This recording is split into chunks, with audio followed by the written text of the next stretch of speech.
The Mau Forest Complex forms the largest closed canopy forest ecosystem of Kenya, as large as the forests of Mount Kenya and the Aberdares combined.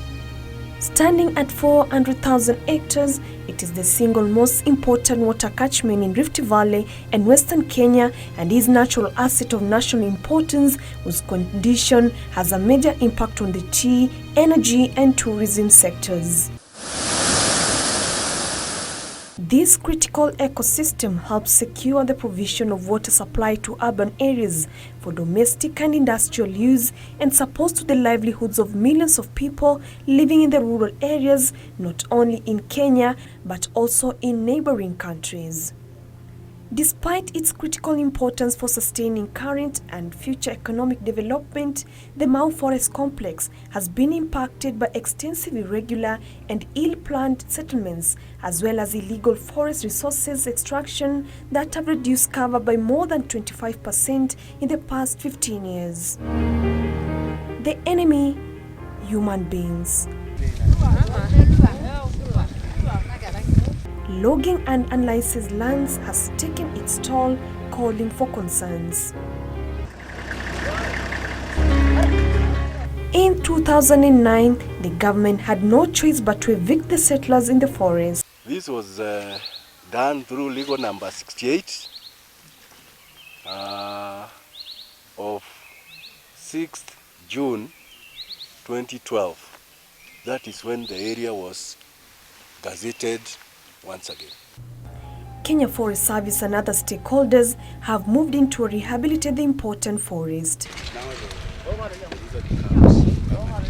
More than 40,000 hectares that had been destroyed in the Mau Forest has been rehabilitated in the last 3 years. Farmlands have been converted to forest. In the year 2011, we moved in as Kenya Forest Service and we started rehabilitating. We even established forest rangers posts, and we put our guards there, and their work was only to protect that site, which we had already started the rehabilitation work. To stimulate forest communities to undertake management of forest buffer zones, restore the ecosystem and reduce poverty, Kenya Forest Service introduced alternative sources of income generation through the development of beekeeping and fish farming. The project has helped raise awareness of the communities to the ecological and economic importance of forest habitats. We have fish farming. You have seen the fish pond here. We have a seedling production. There is also a nursery here, and we have also group nurseries. Forest adjacent communities are now actively engaged in forest conservation. The Forest Act allows the residents to collect firewood from dead and drying parts of the trees. They are legally allowed to harvest trees, bushes and grasses after paying for a fee. They do not have a right to harvest wildlife. Grazing in the forest is allowed after payment of a fee per animal per month. We are able to implement this on the ground. We no longer have any fear of losing forest land.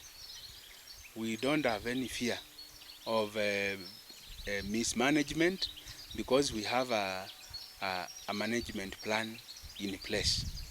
Considering the fact that the area was a spot for 2007 post-election violence, the forest has also brought peace within communities grazing and living within the forest through conserving the forest. Hapo awali kulikuwa na vita nyingi sana ya baina ya communities.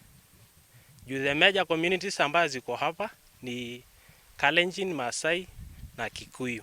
Lakini sasa wamekuwa wakishunga bila vita yoyote, na faida wakipata nyasi na maji. The effect of conserving the forest are self-explanatory. Farmers can now get food as the water in rivers have increased.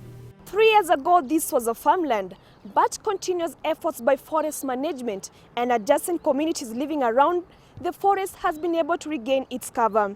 If Kenya is to achieve 10% forest cover, then each one of us should bear in mind trees for better lives. Brenda Kiprono, Channel 1 News, Mau Forest in Nakuru County.